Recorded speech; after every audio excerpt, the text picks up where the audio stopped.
Imagine you're Jude Bellingham. 80,000 people screaming. Every mistake replayed in slow motion for millions. A nation's hope is sitting on your shoulders. And somehow you're calm. Not numb. Not frozen. Calm. Locked in. Seeing passes before they happen. Moving without hesitation. How? Most people think elite athletes are just born with that focus. Like it's some genetic gift they either have or they don't. But that's not what the science says. And it's not what the players say either. That calm, that tunnel vision, it's trained. It's a practice. And the exact same system those players use on the pitch, you can use at your desk, in your study room, in your dorm, starting today. Let's break it down. Every elite footballer has a pre-match ritual. And I don't mean superstitions, though yes, those exist. I mean a deliberate mental warm-up that gets the brain into performance mode before the pressure starts. Cristiano Ronaldo famously sleeps 5 times a day in 90-minute cycles and has a precise pre-training routine he hasn't broken in years. Lamine Yamal, Spain's teenage sensation at this World Cup, has talked about visualization before big matches, mentally playing through scenarios before they happen. Why does this matter for you? Because most people sit down to study or work completely cold. No warm-up. Full distraction. Then they wonder why it takes 40 minutes to get into a flow state, if they get there at all.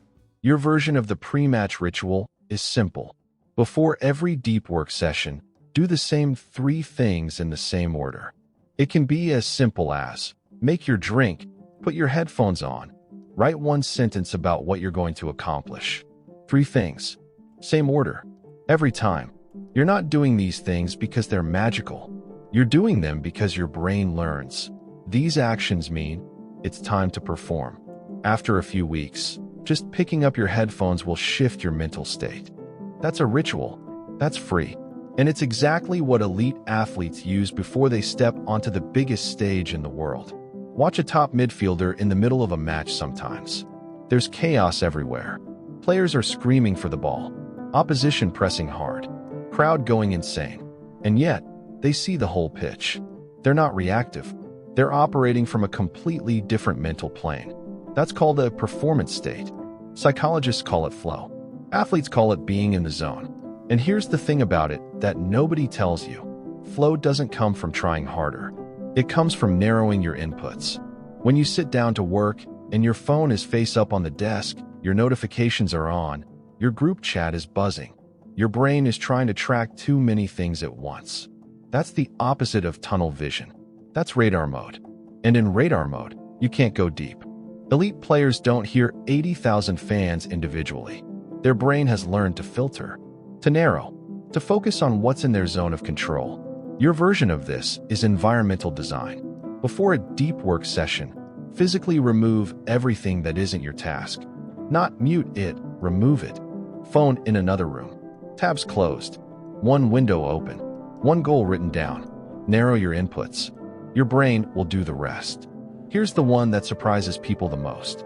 Elite footballers don't train for 8 hours straight and call it discipline. They train in precise blocks. Then they recover. Then they train again. The recovery isn't laziness. It's part of the performance system. But most students and self-improvers treat rest like failure. I should be working. I'll rest when I'm done. And then they sit at their desk for 6 hours, half present and exhausted, achieving what 2 focused hours could have done. The Pomodoro technique exists because of this exact insight. Work in focused sprints. Rest on purpose. Come back sharper. Here's my version. 52 minutes on, 17 minutes off. Those aren't random numbers. They come from a study on highly productive workers. You're not taking a break because you're weak. You're taking it because elite athletes don't confuse volume with performance. The player who pushes through injury because no pain, no gain, is the one sitting in the stands during the knockout rounds. Don't be that person with your mind. There's a moment in every match where the energy shifts. Something goes wrong. A red card, a missed penalty, a goal conceded in the last minute of the half. And then halftime happens, and the best teams come back out different. That psychological reset, the ability to leave the last 45 minutes behind and start fresh, is one of the most underrated skills in sport. and it's rarely talked about in productivity. You will have bad sessions. You will have mornings where nothing clicks, where you read the same paragraph 4 times, where your brain just won't cooperate. The move isn't to push through with frustration. The move is a halftime reset. Stand up, walk outside for 5 minutes, change rooms, get water, write one sentence. That session was rough. This one will be different. Then start again. You're not starting over. You're regrouping, just like the best teams in the world do between 2 45-minute halves. Here's your takeaway from all of this. Elite football players aren't superhuman.